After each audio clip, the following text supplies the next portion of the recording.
Fucking hell, I'm so nervous. Okay. A penguin walks into a bar and says to the barman, okay. He says to the barman, "Have you seen my brother?" And he says, "What's he look like?" And they're all weak. I'm only joking. I'm only fucking about. That wasn't my first joke. I'm going to tell you a little bit about myself. My name's Lucien, and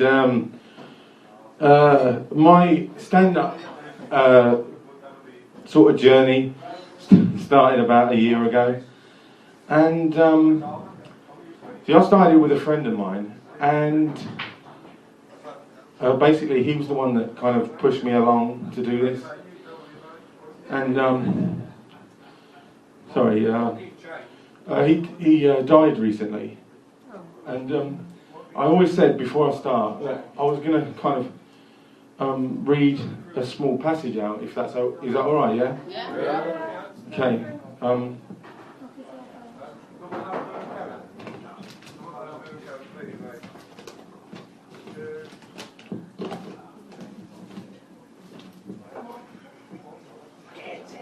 Dear Jim, you fixed it for so many of us kids during the 80s and 90s, and not once in a million years did I think that you would pick us, especially because we had written to you 16 times already, and we had no response. I decided to write you one last letter in the hope that you would notice us. You can imagine my surprise when you turned up, especially because I managed to mess up the letter so badly. First of all, I got your name wrong, and then I managed to mix up the photos that I was going to send you. Instead of the Airfix model collection, I sent you a bunch of silly pictures of my little sister in her stupid bathing costume. But to my amazement, you were there the very next day. I'll never forget the first time that we met. You came to the front door and you was covered in sweat. I can still hear little Maisie screaming because you had gone round the back and accidentally mistaken her bedroom window for the back door.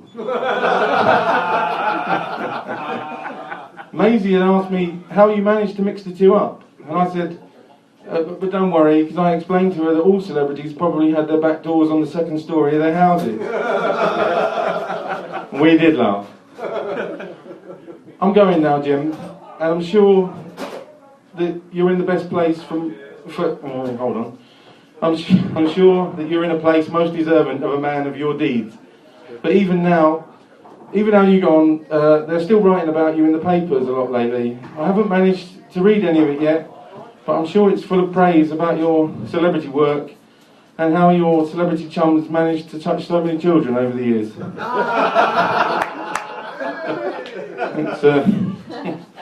Thanks, Jim, or as my sister used to say, thanks, touchy, feely, Uncle Jim. Now all I've got to do is remember the rest of it. No, I'm only joking. See, I like this place. Me and my mate were talking about how nice and rustic this is, and I was basically hoping that I was hoping that my first gig would be a bit of a dive, and that's mainly because where I've been practicing lately, and that's in a kind of a cellar. Now, it's just an ordinary cellar, same as all the rest. It's got a floor, which is useful, and paint pots, cement, and I chained two friends to the back wall to kind of sort of simulate an audience. Now, I was a little bit apprehensive about the material that I was going to use, because no matter how I kind of put it across, or what material I did, I didn't really get any laughs out of them. In fact, there were screams and quite a lot of crying, and fucking hell, they didn't half beg a lot, but there was just no laughter. Now, you see, society is a little bit cruel. they love to label things, whereas I say friends, they say hostages. Whereas, you see, I didn't actually know too much about them, apart from the fact that I don't think either of them were educated about hitchhiking at night. In fact, I can guarantee that they didn't know anything about hitchhiking at night. That's where I picked them up.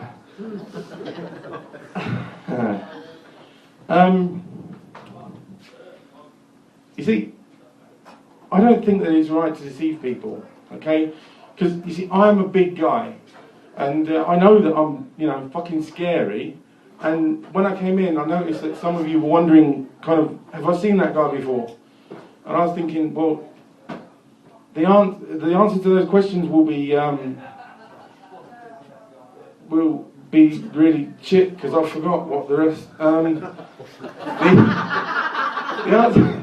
The answer to that question will be in your dreams tonight, because generally I'm in a lot of nightmares. Now, I know that I'm a scary person. I'm in my own fucking nightmares most of the time. And, you see, to top it off, not only am I kind of a big scary man, but I also drive a car with tinted windows. So, you see, I think I've done socially enough to kind of put my intent out there to people when, I'm going to kind of kidnap them. They, that went a lot better in my head. Come on, okay. Yeah. Okay, at least at the very least, you see, I might be kind of a little bit psychotic and kill people now and then, but at least I do it without any kind of other agenda. You see, I'm not like Jeffrey Dahmer, who he'll say, have a drink, he'll sedate you, and then he'll cut your knob off. But, you see, I'll say, come on, have a drink, but I am going to kill you. Now, it's really funny how so many people laugh that off until I kill them. And then they don't really do much after that. They twitch a bit, but no, sometimes I do make them into marionettes and kind of dance them around the room a little bit.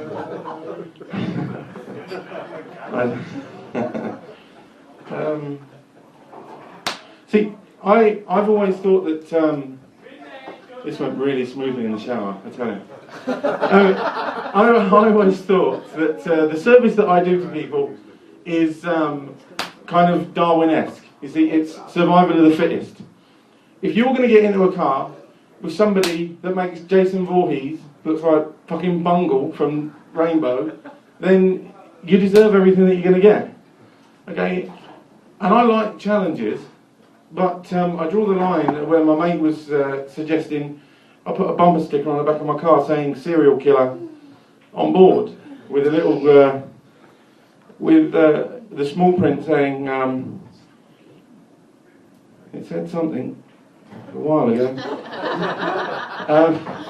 It says, getting in this cab will generally result in the loss of life. Probably yours. And now, I don't mind, like I said, a challenge, but it's very hard to meet friends these days, and I don't think that I'm going to get many friends if I do put that on the back of my whatever car I'm driving at the time, or big truck, or I'll keep saying cars and things until you laugh. So, yeah, that'll do. There's the next bit coming from.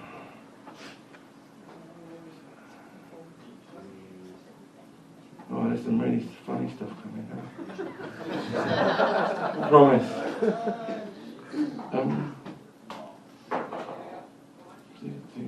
Okay. I'm not sure why I do the stuff that I do. And I'm not sure, because I keep gapping in between everything, you may not know that I'm actually killing people. Was that apparent in the first bit? Did that come across or not? No? Yeah. Knock him dead!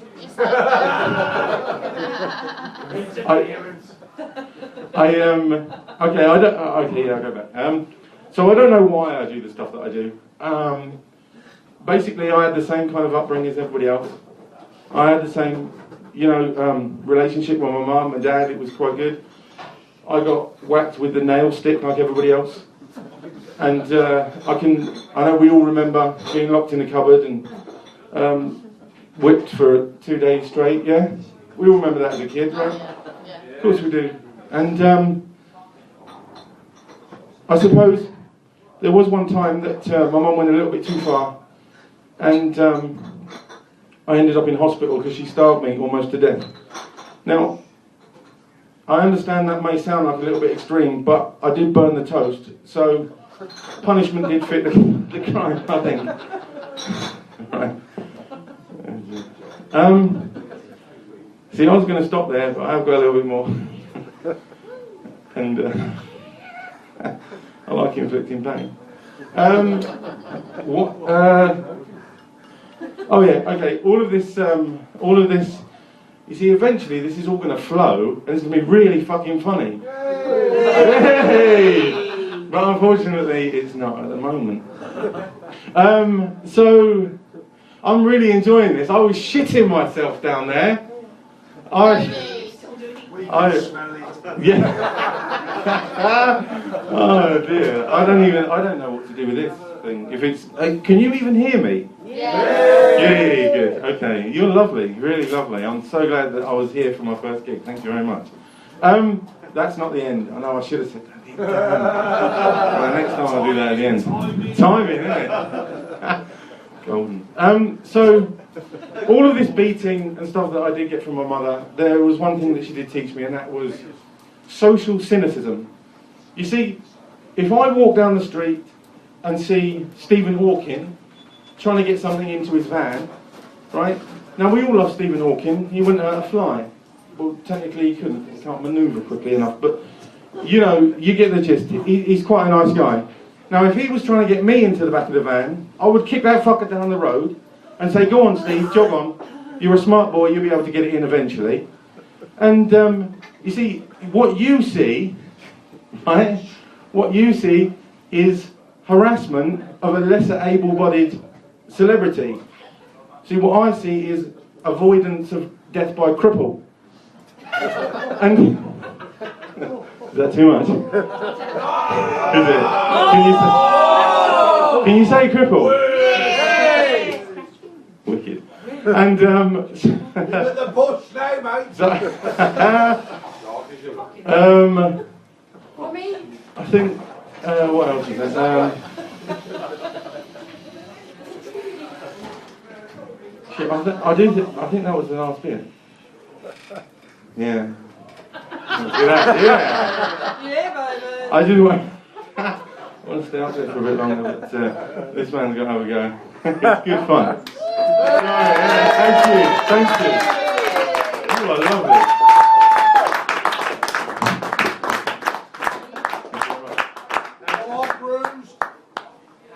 Oh, I like that. Bang, bang, bang.